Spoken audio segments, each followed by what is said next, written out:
My name is Danielle Mercer. I'm 38 years old, an ICU nurse, and a single mom to 2 kids under 10. 4 months ago, I was lying on a gurney in the emergency room going into anaphylactic shock. My throat was closing. My blood pressure was tanking. And I was fumbling with my phone trying to call my parents because my babysitter had to leave in 40 minutes and someone needed to be there for my children. You know what I got? A text in our family group chat that said, and I quote, "We're in Chicago for Derek's engagement dinner. This is his big weekend. You're a nurse, you know what to do. Handle it." And then, my brother sent a laughing emoji. A laughing emoji. While I was fighting to breathe. So from that hospital bed, with an EpiPen still stuck in my thigh and nurses pumping me full of steroids, I called an emergency childcare service. Paid $400 for a stranger to watch my kids because my own family couldn't be bothered to leave a party for me. And in that moment, something inside me just clicked off. Like a switch I didn't even know existed. I made a decision that night that would blow my entire family apart. 9 years of silence, 9 years of being the invisible one, 9 years of handing over money I couldn't really afford while being treated like I didn't exist. It all ended right there in that ER. 2 weeks later, my father showed up at my door looking like he'd seen a ghost. But before I tell you what he said and what happened at my grandmother's 75th birthday party, where the truth finally came out in front of 43 relatives, I need to take you back to the beginning. Because this story isn't just about one terrible text message. It's about how I spent almost a decade paying for a family who called me a burden. It's about a golden child brother who could do no wrong while I did everything right and got nothing. And it's about the moment I finally stopped setting myself on fire to keep them warm. If you clicked on this video looking for a story about family manipulation, favoritism, and finally taking back your power, you're in the right place. Here's what makes this channel different. I am Rachel, a survivor of such family dynamics. I take real stories from Reddit, Quora, and other forums, stories people have actually lived through. I change the names, the locations, some details to protect their privacy. But then I do something most channels don't. I break it down psychologically. I explain why these patterns happen, what's really going on beneath the surface, and how you can recognize it if it's happening to you. So if that sounds like something you'd want to see more of, take a second to hit that subscribe button. It genuinely helps through the algorithm, and I think you're going to want to stick around for what happens next. Now let me take you back to where this all started. Growing up in Columbus, Ohio, I learned early that love in the Mercer household wasn't distributed equally. My brother Derek was 3 years older, captain of the varsity football team, the kid who walked into a room and made my parents' faces light up like Christmas morning. When Derek said he wanted to skip college and pursue sports broadcasting, my dad threw him a backyard party and called him a visionary. When I said I wanted to become a nurse, my mom nodded and said, "That's steady work. Good benefits. Steady work." That was my big moment. I told myself it didn't matter. I told myself that Derek needed more attention because his path was riskier, more uncertain. Nursing was stable. I could handle things on my own. That became my role in the family, the one who handled things, the one who never needed anything, the one who disappeared into the background while everyone orbited around Derek like he was the sun. My high school graduation, my parents showed up 20 minutes late because Derek had a callback for a local radio spot and they needed to drive him across town first. They missed me walking across the stage. My mom said they'd make it up to me, but they never did. When I got accepted into nursing school with a partial scholarship, my dad said, "Good, that'll save us some money. No dinner, no celebration, no congratulations, sweetheart, we're so proud of you." Just relief that I wasn't going to be expensive.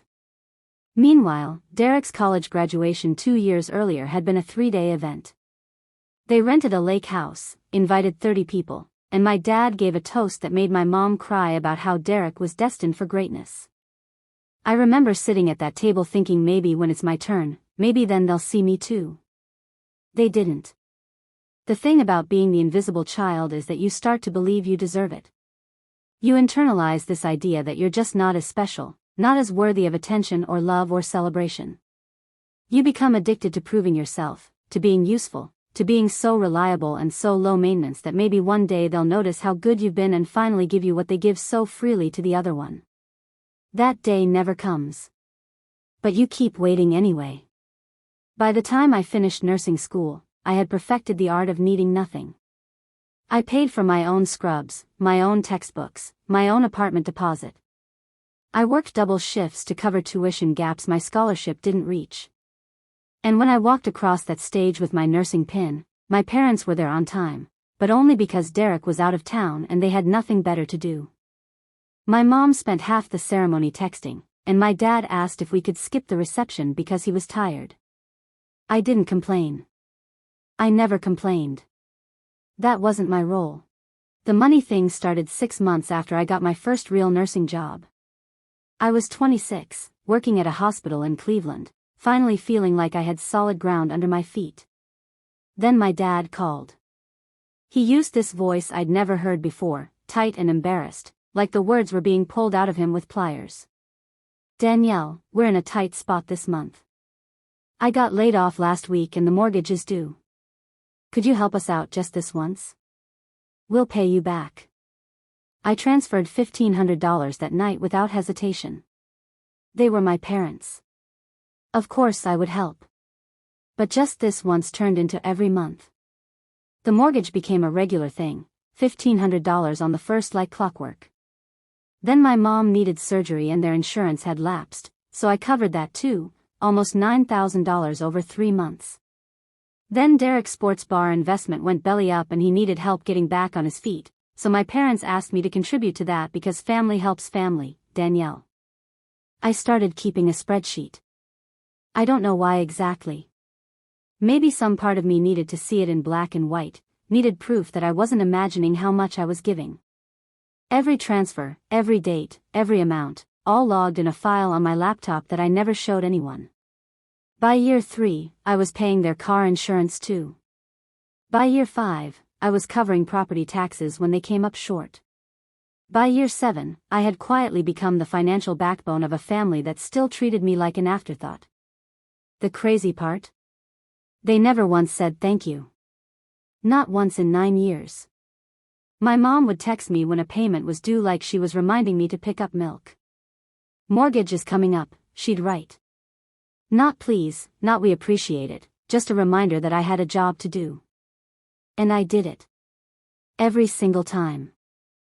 Meanwhile, Derek was living in a nice apartment downtown, working a sales job that didn't quite cover his lifestyle, and somehow never being asked to contribute a dime. When I once mentioned to my mom that maybe Derek could chip in occasionally, she looked at me like I'd suggested setting the house on fire. "Your brother is still finding his footing," she said. "He's had a harder path than you." A harder path. The golden child had a harder path than the daughter who'd been financially invisible her entire life and was now keeping the whole family afloat. I did the math once, late at night when I couldn't sleep.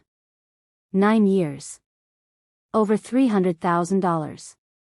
$300,000, and they still couldn't remember my birthday without a Facebook reminder.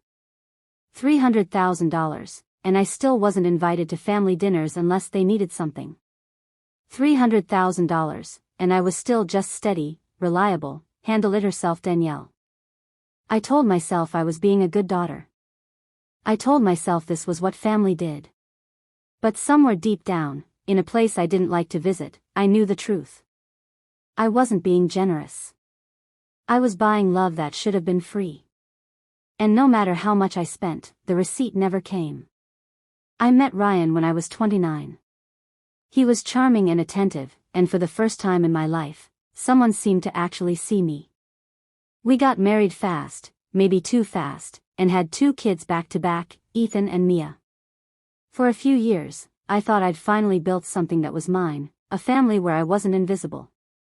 Then Ryan decided he wasn't cut out for fatherhood. He left when Ethan was 3 and Mia was barely 1. Packed a bag on a Tuesday morning, said he needed to find himself, and walked out the door like we were a phase he'd outgrown. I served him divorce papers 6 weeks later. He didn't contest anything. He just wanted out. That first year as a single mom nearly broke me. I was working full-time night shifts, coming home at 7 in the morning to get 2 toddlers ready for daycare, sleeping in 3-hour increments, and somehow still finding time to transfer money to my parents like nothing had changed. I called my mom once, sobbing, at 2 in the morning. Mia had been sick for 3 days, Ethan wasn't sleeping, and I was running on empty.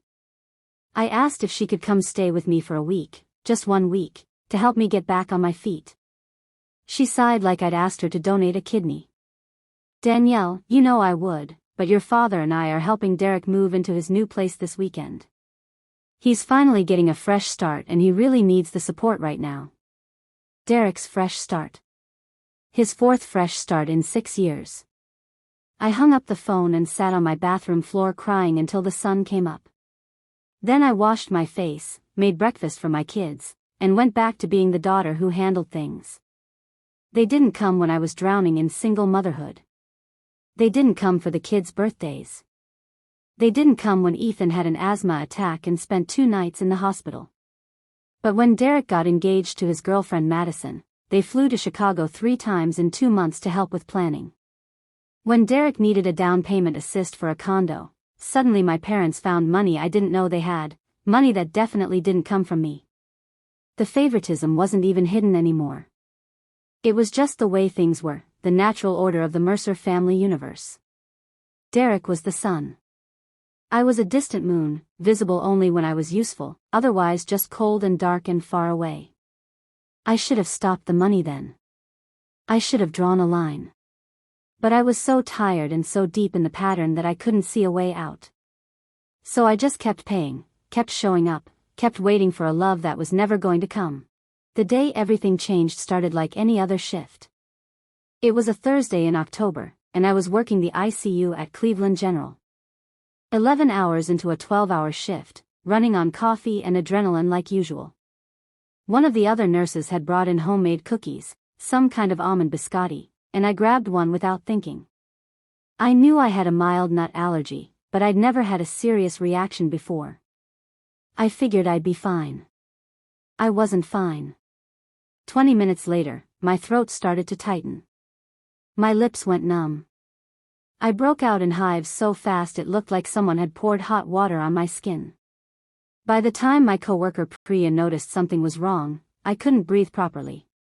She jammed an EpiPen into my thigh and called a code. They rushed me to the ER in a wheelchair because I couldn't walk. My blood pressure had dropped to something terrifying. The doctor on call, a guy named Marcus I'd worked with for years, took one look at me and started barking orders. They gave me more epinephrine, steroids, antihistamines, the whole protocol. But for about 40 minutes, it was genuinely uncertain whether I was going to be okay. Somewhere in the middle of all that chaos, a thought cut through the fog. My kids. Ethan and Mia were at the babysitter's house, and she had a hard stop at 7 because her own daughter had a recital. It was already 6:15. I fumbled for my phone with hands that felt like they belonged to someone else. I pulled up my parents' number and somehow managed to hit call. My mom answered on the 4th ring. There was noise in the background, laughter, music, the clink of glasses. "Danielle? We're at dinner, what is it?" I tried to explain.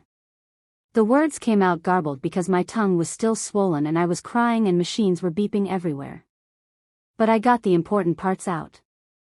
Allergic reaction. Hospital. Kids need pickup. Please. Silence. Then muffled conversation. I heard my dad's voice asking what was wrong. I heard my mom say, "It's Danielle, she's being dramatic about something." Then the phone went quiet and my screen lit up with a notification. Family group chat. The message was from my mom. "We're in Chicago for Derek's engagement dinner. This is his big weekend. You're a nurse, you know what to do. Handle it." I stared at those words while a nurse adjusted my handle it. I was potentially dying and I needed to handle it. Then a second message popped up. From Derek. No words. Just a laughing emoji with tears streaming down its face. Priya was standing next to me. She'd stayed with me even though her shift was over. I didn't realize she could see my screen until she said, "Danielle, what did they say?" I couldn't answer. My hands were shaking and it wasn't from the medication. She took my phone gently, read the messages, and her face went through about 6 different emotions before landing on pure fury. "Give me a name. Anyone else you can call." There wasn't anyone else. But I remembered seeing an ad for a 24-hour emergency childcare service, the kind for medical professionals who work unpredictable hours. I found them on Google, called with what was left of my voice, and explained the situation. Yes, I could pay the rush fee. Yes, I authorized them to coordinate with my babysitter. Yes, would cover whatever it cost. $412 to a stranger because my family couldn't leave a party.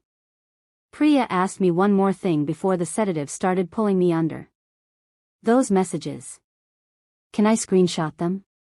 I think you're going to want proof." I nodded. She saved them. And in that moment, something fundamental shifted inside me. The daughter who handled things, who never complained, who paid and paid and paid for a love that never came, she flatlined right there in that ER. And someone new started breathing in her place. I spent 2 days in the hospital while they made sure the reaction wasn't going to come back. 2 days of 4 drips and monitoring and paperwork. 2 days of silence from my family. No calls. No texts. No flowers. Nothing. My coworker Priya visited both days. She brought me trashy magazines and decent coffee and didn't ask questions I wasn't ready to answer. She just sat with me, and somehow that meant more than anything my parents had done in 38 years. On the second night, I asked a nurse if I could use the hospital's computer. My hands were steady now, steadier than they'd been in years. I logged into my bank account and looked at the automatic transfers I'd set up over the past 9 years. Mortgage payment, $1,500, scheduled for the 1st of every month. Car insurance, $260, scheduled for the 15th. Emergency fund contribution, $500, whenever they asked. I canceled all of it. Then I opened my phone settings and blocked my mother's number. Blocked my father's. Blocked Derek's. I sat there in the blue glow of the screen and waited to feel something. Guilt, maybe. Fear. Doubt. Something. Instead, I felt light. Like I'd been carrying a bag of rocks up a mountain for 9 years and someone finally told me I could put it down. I didn't cry. I didn't second guess. I just closed my eyes and slept better than I had in months. Priya came back the next morning and found me sitting up in bed, eating actual food for the first time since the reaction. "You look different," she said. What happened? I told her everything. The money, the favoritism, the years of invisibility, all of it. She listened without interrupting, and when I finished, she just nodded slowly. "Good," she said. "It's about damn time." I knew the fallout was coming. My parents would notice the missing money and they would lose their minds. But for the first time in my life, I wasn't afraid of their reaction. I was ready for it. "Okay, I need to stop here for a second and ask you something. Have you ever been the responsible one, the reliable one, the one everyone depends on but nobody actually sees? Have you ever given and given until you had nothing left and still been treated like you weren't enough? Share your story in the comments if you've been there because I know I'm not alone in this. Now, let's get back to story. Trust me, what happens at my grandmother's birthday party is something you don't want to miss. The call came 3 days after I got home from the hospital. I was making mac and cheese for the kids, still moving a little slow, when my phone rang with a number I didn't recognize. Normally I'd let it go to voicemail, but something made me pick up. "Danielle? It's Grandma Elaine." I almost dropped the phone. My grandmother on my mom's side was 84 years old and sharp as a tack, but we hadn't spoken directly in almost 2 years. My parents always had reasons why visiting her wasn't convenient, why holiday plans didn't include a stop at her place in Cincinnati, why phone calls never quite happened. "Grandma? How did you get my number?" "Your Aunt Patricia gave it to me. She told me what happened, sweetheart." She told me everything. I leaned against the kitchen counter and tried to keep my voice steady. Aunt Patricia was my mom's younger sister, the one who'd always raised her eyebrows at the way my parents treated me versus Derek. She'd never said anything directly, but I'd caught her looks across Thanksgiving tables, the slight shake of her head when my mom fawned over Derek while barely acknowledging me. "I'm okay, Grandma. It was scary, but I'm home now. That's not why I'm calling." Her voice had that steel underneath it, the kind that came from raising 4 kids during hard times and burying a husband too young. "I've been watching this family for a long time, Danielle. Longer than you've been alive. And I've seen how Helen and Richard treat you. I've seen it, and I've held my tongue because I thought maybe I was being an old woman seeing problems where there weren't any." She paused, and I heard her take a shaky breath. "But when Patricia told me what they did, leaving you alone during a medical emergency for an engagement party, I knew I couldn't stay quiet anymore. That's not how family works. That's not how love works." I didn't realize I was crying until I felt the tears hit my collarbone. "Grandma, I don't know what to do. I stopped sending them money and I blocked their numbers, and I feel like I'm going crazy because part of me still thinks I'm the problem." "You're not the problem. You never were." Her voice softened. "Listen to me. My 75th birthday is coming up in 3 weeks. I'm having a party at the house, the whole family is coming. Your parents, your brother, aunts, uncles, cousins, everyone. I don't think I can face them right now. I'm not asking you to face them, sweetheart. I'm asking you to let the truth face them." She paused. "I have some things I need to say to this family. Things I should have said years ago. And I think you have some things that need to be heard too. Will you come?" I closed my eyes. Ethan was tugging at my shirt asking if dinner was ready. Mia was singing to herself in the other room. My whole life was right here, small and precious and finally mine. "Yeah, Grandma. I'll be there." The next 3 weeks were a blur of preparation and anxiety. Grandma Elaine asked me to put together documentation, everything I had, every transfer, every payment, every receipt. "Facts," she said. "Facts are harder to argue with than feelings." So I printed it all out. 9 years of bank statements, wire transfers, Venmo receipts, all organized chronologically in a thick manila folder. When I saw it stacked together, the physical weight of it made me nauseous. I did the final math one more time. $314,000. I'd given my parents $314,000 over 9 years, and they'd repaid me with a laughing emoji during a medical emergency. Aunt Patricia came over a week before the party. She sat at my kitchen table flipping through the folder, her face getting darker with every page. "Danielle, do you understand what this represents? This is more than most people make in 5, 6 years of full-time work. You did this while raising 2 kids alone, while working 12-hour shifts, while getting nothing in return. I know. And they called you a burden. They told you to handle it yourself." She set down the folder and looked at me with something between fury and heartbreak. "How did none of us see this? Because I never told anyone. Because I thought if I just kept giving, eventually they'd love me back." She reached across the table and took my hand. "That's not how love works, honey. That's not how any of this works." A few days later, I got a text from my cousin Brittany that made my stomach drop. "Heads up, your mom's been calling around telling everyone you had a mental breakdown after your allergic reaction. She's saying you've been acting erratic and making wild accusations. Just wanted you to know what you're walking into." So that was their play. They were going to paint me as unstable, discredit me before I even opened my mouth. I'd spent my whole life being the quiet one, the reliable one, the one who never caused problems. And now that I'd finally stopped giving, I was suddenly the crazy one. I showed the text to Aunt Patricia. She just shook her head and said, "Let them talk. The truth doesn't need a PR campaign." Grandma Elaine's house was a big colonial on a tree-lined street in Indian Hill, one of those old Cincinnati neighborhoods where the houses had names and the families had history. I pulled into the circular driveway with Ethan and Mia in the back seat, my hands gripping the steering wheel so tight my knuckles went white. There were already 24 cars parked along the street. I'd worn a simple navy dress, nothing flashy. I wasn't here to make a scene. I was here to tell the truth. The moment I walked through the front door with a kid on each hip, I felt the temperature change. Conversations paused. Eyes darted toward me then away. My cousin Brittany caught my gaze from across the room and gave me a small nod of solidarity. Then I saw them. My parents were standing by the fireplace, my dad in his best blazer looking distinguished, my mom in a cream-colored dress laughing at something someone said. They saw me at the exact same moment, and my mother's laugh died in her throat.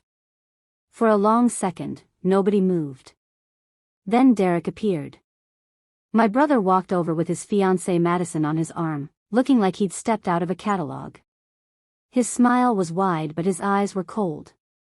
"Danielle, you made it. Mom said you weren't feeling well, we weren't sure you'd come." "I'm fine, Derek. I almost died, but I'm fine now." His smile flickered. "Right, the allergy thing.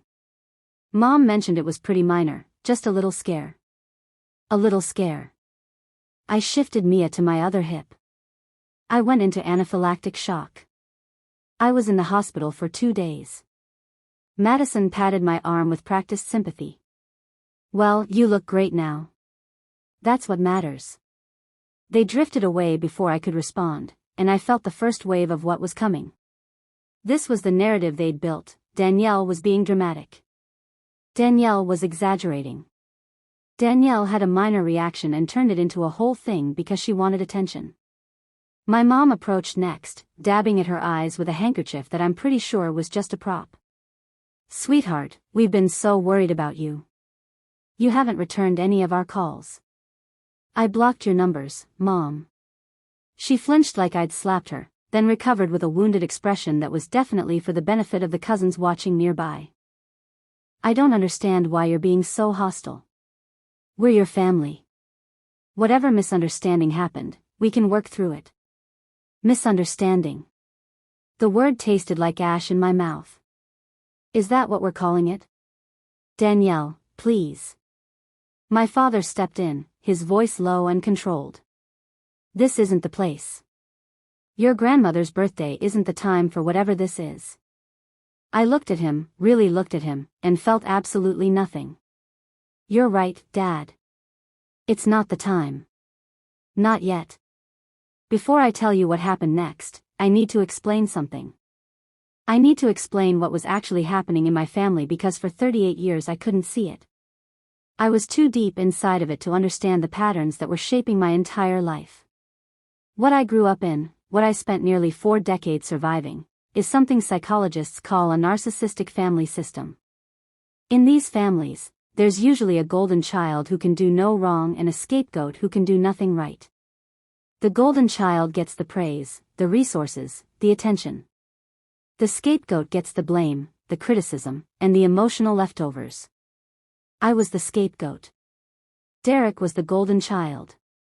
And my parents were the architects of a system that taught me my value was measured only by what I could provide. Clinical psychologists who specializes in narcissistic abuse talk about how scapegoat children often become hyper-responsible adults. We learn early that love is conditional, that we have to earn our place in the family through usefulness. So we become the helpers, the fixers, the ones who never ask for anything because asking means risking rejection. Sound familiar? That was me. That was my entire life. And then there's something called financial abuse. Most people think of abuse as hitting or screaming, but it can also look like systematic exploitation of someone's resources. My parents didn't hold a gun to my head, but they created a dynamic where I felt obligated to give, where saying no felt like abandoning them, where my money flowed in one direction for 9 years while my emotional needs were completely ignored. That's not generosity. That's extraction. Here's the part that really messed with my head. When I finally stopped giving, when I finally set a boundary, they didn't apologize. They attacked. They told everyone I was crazy. They painted me as the problem. Doctors call this DARVO, which stands for deny, attack, reverse victim and offender. The abuser denies the abuse, attacks the person calling it out, and reverses the roles so that suddenly they're the victim and you're the aggressor. My mom wasn't a neglectful parent who abandoned her daughter during a medical emergency. No, she was a worried mother dealing with her mentally unstable child. You see how that works? I'm telling you all this because I need you to understand that what happened at my grandmother's party wasn't revenge. Revenge is emotional. Revenge is about hurting people back. What I did was simply stop participating in my own exploitation. I told the truth to people who deserved to know it, and I let the facts speak for themselves. Because facts, as my grandmother liked to say, don't care about anyone's feelings. And neither does reality once it finally catches up with you. Grandma Elaine waited until after dinner, after the cake, after everyone had a glass of champagne in their hand. Then she stood up from her chair at the head of the table, and the room went quiet. At 75, my grandmother still had a presence that commanded attention. She'd been a school principal for 30 years before she retired, and she knew how to hold a room. Before we continue celebrating, she said, her voice carrying easily across the living room, I have some family business that needs to be addressed. I'm old enough now that I've decided I'm done waiting for the right time to say hard things. The right time is when you have the courage, and tonight I have the courage. My dad shifted uncomfortably. My mom's smile went tight and frozen. I've watched this family for a long time. I've watched how my daughter Helen and her husband Richard have raised their children, and I've held my tongue out of respect for their autonomy as parents. But there are things happening in this family that I can no longer ignore. She turned and looked directly at my parents. Richard, Helen. Would you like to tell everyone how you've been paying your mortgage for the past 9 years? Dead silence. No? Then I will. She reached into her cardigan pocket and pulled out papers, my papers, the summary Aunt Patricia had helped me prepare. For 9 years, your daughter Danielle has been paying your mortgage. $1,500 a month without fail. She's also been paying your car insurance, contributing to your property taxes, and covering what you called emergencies whenever you asked. Murmurs rippled through the room. An uncle I barely knew leaned forward in his chair. The total amount, as of last month, is $314,000. Grandma Elaine let that number hang in the air. $314,000 from a single mother working as a nurse, raising 2 children on her own, who never once complained and never once asked for anything in return. My mom stood up abruptly. Mother, this is completely inappropriate. Our financial arrangements with Danielle are private family business. Private? Grandma Elaine's voice went sharp. You made it family business when you told her to handle herself during a medical emergency because you were too busy celebrating Derek's engagement. You made it family business when you sent her a text message calling her a burden while she was going into anaphylactic shock in an emergency room. She pulled out her phone and read directly from the screenshot. We're in Chicago for Derek's engagement dinner. This is his big weekend. You're a nurse, you know what to do. Handle it. She looked up. And then Derek, your grandson who has contributed nothing to this family's finances ever, sent a laughing emoji. The room erupted. I heard gasps, murmurs of disbelief, someone saying, "Oh my God," under their breath. That's taken out of context, Derek said loudly. We didn't know it was serious. She's always been dramatic about medical stuff. Dramatic? Aunt Patricia stood up from her corner of the room. She almost died, Derek. Her throat closed. Her blood pressure crashed. She spent 2 days in the hospital. And you sent a laughing emoji. We didn't know, my mother wailed. How were we supposed to know it was that bad? You could have asked. Grandma Elaine's voice was ice. You could have called her back. You could have left the party and driven to Cleveland like any decent parent would do when their child says they're in the emergency room. But you didn't. Because you didn't care. Because you've never cared about Danielle the way you care about Derek, and everyone in this room has seen it for years even if they were too polite to say anything. My father's face had gone a mottled red. This is a witch hunt. You're taking her side without even hearing ours. I don't need to hear your side, Richard. I have 9 years of bank statements. I have text messages. I have facts. She set down the papers and looked around the room. I'm not asking anyone to pick sides. I'm simply making sure this family knows the truth. What you do with it is your own choice. Grandma Elaine turned to me. Danielle, sweetheart. Is there anything you want to say? I hadn't planned to speak. I'd planned to let the facts do the talking and stand silently in whatever vindication came.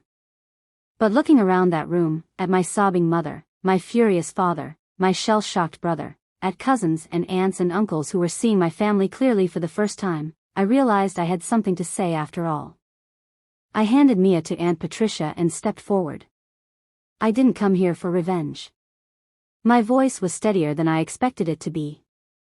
I came because Grandma asked me to, and because for 38 years I've been living inside a story about my family that wasn't true. A story where I was the strong one, the capable one, the one who didn't need anything from anyone. And I believed it. I believed that Derek needed more support because his path was harder. I believed that being invisible was just my role, and if I played it well enough, eventually someone would see me. I looked at my parents, really looked at them. But that night in the hospital, when I was lying there terrified and alone, when I called you begging for help and you told me to handle it myself, I finally understood. I wasn't strong to you. I was convenient. I wasn't reliable. I was exploitable. And no matter how much money I gave, no matter how many years I spent being the easy child, you were never going to love me the way you love Derek. Because you don't actually know how. My mother reached toward me. Danielle, that's not true. We love you just as much as your brother. We've always loved you. No, Mom. You haven't. I didn't say it with anger. I said it with something worse, certainty. Love doesn't forget birthdays. Love doesn't skip graduations. Love doesn't send a laughing emoji when your daughter says she's in the emergency room. What you gave me wasn't love. It was tolerance. And you only tolerated me because I was useful. This is insane, Derek cut in. You're acting like we're monsters. We're your family. Families aren't perfect, but that doesn't mean we don't care about you. Then where were you, Derek? I turned to face him. Where were you when I was drowning in single motherhood? Where were you when I was working doubles just to keep the lights on while sending money to our parents every month? Where were you when I was in that hospital bed? I paused. You were laughing. You literally sent a laughing emoji. That's where you were. He had no answer. I looked back at the room. I'm not asking anyone to hate my parents. I'm not asking you to choose sides. But I am done pretending that everything was fine. I am done being the family ATM who also happens to be invisible. And I am done setting myself on fire to keep people warm who wouldn't cross the street to watch me burn. An older cousin I barely knew started clapping. Then another. Then Aunt Patricia. It spread through the room, not everyone, but enough. Enough to let me know I wasn't crazy. Enough to let me know the truth had finally landed where it needed to land. My father grabbed my mother's arm. We're leaving. He turned to Grandma Elaine with venom in his voice. I hope you're happy, Helen. You've torn this family apart. No, Richard. Grandma Elaine's voice was calm. I just stopped letting you hide the cracks. My parents left the party without saying goodbye to anyone. My mom was crying so hard my dad had to guide her to the car. Derek and Madison followed a few minutes later, heads down, not making eye contact with anyone. The silence they left behind wasn't uncomfortable. It was the quiet after a storm finally passes. In the weeks that followed, the fallout was swift and thorough. My phone buzzed constantly with messages from relatives I hadn't spoken to in years. Cousins apologizing for believing my parents' version of events.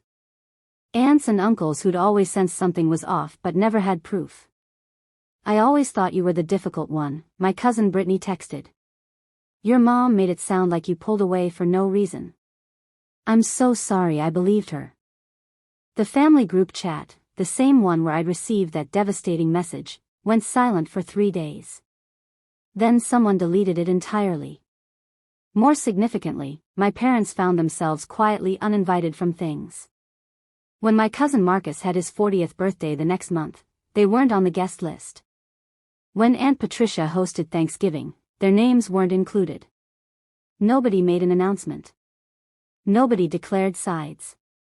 They just stopped being welcome. The financial consequences hit them fast. Without my monthly contributions, they couldn't make their mortgage payment. Then they couldn't make the next one. 3 months after the party, Aunt Patricia called to tell me they'd put the house on the market. "Your dad got a part-time job at a home improvement store," she said. "Your mom is doing some kind of remote bookkeeping work. They're staying in your uncle's basement until they figure things out." I waited to feel something. Satisfaction, guilt, vindication, anything. Instead, I just felt tired and a little sad. Not for them exactly, but for the family we could have been if they'd ever learned how to love both their children equally. The call came 5 months later, on a random Tuesday evening. I was folding laundry when my phone rang with a number I didn't recognize. "Danielle? It's Derek. Please don't hang up." I almost did. My thumb hovered over the button for a long moment before I brought the phone back to my ear. "I'm listening. I've been going to therapy." His voice sounded different, smaller somehow, stripped of that golden child confidence I'd resented my whole life. "Madison left me after the party. Said she couldn't be with someone who'd laugh at his sister almost dying. And I've been doing a lot of thinking." "Okay. I didn't know about the money. I swear I didn't know you were paying for everything. I knew Mom and Dad struggled sometimes, but I thought they were handling it. I never asked because honestly I didn't want to know. I liked being the favorite. I liked not having to think about any of it." I sat down on the edge of my bed. "And now? Now I think about it all the time. I think about how I got parties and you got parking lot photos. I think about how I got help with my condo and you got told to figure it out yourself." He paused, and I heard him take a shaky breath. "I'm not asking for forgiveness. I don't deserve it. But I wanted you to know that I see it now. All of it. And I'm sorry. I let the silence stretch between us." "That's a start, Derek. But words are cheap. If you mean it, show me. Be different. And maybe someday we can try again." I hung up before he could respond. But for the first time, I felt something like hope. 1 year after that emergency room visit, I stood in the kitchen of my new apartment watching the sun set through the window. It wasn't big, 2 bedrooms, a small living room, a kitchen that barely fit a table. But it was 5 minutes from the hospital, in a great school district, and most importantly, it was completely mine. The money I used to send my parents now goes into a college fund for Ethan and Mia. By the time they're 18, they'll graduate debt-free. They'll never know what it feels like to carry someone else's financial burden while being treated like they don't exist. Grandma Elaine comes over every other Sunday. She brings cookies that are too sweet and stories about the family before everything got so complicated. The kids call her Gigi and fight over who gets to sit in her lap. Aunt Patricia has become more than family. She's a friend. We have dinner once a month and she reminds me, whenever I start to wobble, that choosing myself wasn't selfish. It was survival. Priya from work, the one who saved those screenshots, she's become one of my closest friends. We joke that she's my emergency contact for life now, which honestly isn't really a joke. As for my parents, we haven't spoken directly. I hear updates through the family grapevine, that they're getting by, that my mom looks older, that my dad doesn't talk much anymore. Sometimes I wonder if they think about me, if they regret anything, if they understand what they lost. But those aren't my questions to carry anymore. I spent 38 years carrying their weight. It's finally time to set it down and walk forward with just my own. If you've made it this far, I want to leave you with something. Not advice, because I'm not qualified to tell anyone how to live their life. Just a reflection from someone who learned these lessons the hard way. For 38 years, I believed that love was something you could earn. That if I gave enough, sacrificed enough, made myself small enough, the people who were supposed to love me would finally see my worth. I was wrong. Love isn't a transaction. It isn't a reward for being useful. And no amount of money or time or energy can purchase something that should have been given freely from the start. The family I have now, Grandma Elaine, Aunt Patricia, Priya, friends who showed up when my own parents wouldn't, they don't love me because of what I provide. They love me because of who I am. That's the difference. And it took almost dying in an emergency room to finally understand it. I don't know what happens next with my parents or Derek. Maybe someday they'll truly change. Maybe they'll reach out with real remorse, ready to build something honest. If that happens, I'll consider it. But I won't wait for it. I won't shape my life around a hope that might never come. To anyone out there carrying a weight that was never yours to bear, you can put it down. You're not selfish. You're not ungrateful. You're not the problem. You're finally free. Thank you so much for staying with me through this entire story. If it resonated with you, please hit that like button and subscribe to the channel. It genuinely helps more than you know. Here's how this channel works. I collect real stories from Reddit, Quora, and other forums with the permission of the people who lived them. I change names, locations, and some details to protect their privacy. And then I break everything down psychologically so we can all learn something and recognize these patterns if we ever encounter them in our own lives. I want to hear from you. Have you ever had to set a boundary with family that changed everything? Drop your story in the comments. I read every single one. And if you want more stories like this, check out the video on screen right now. I think you'll love it. Until next time, take care of yourself. You deserve it.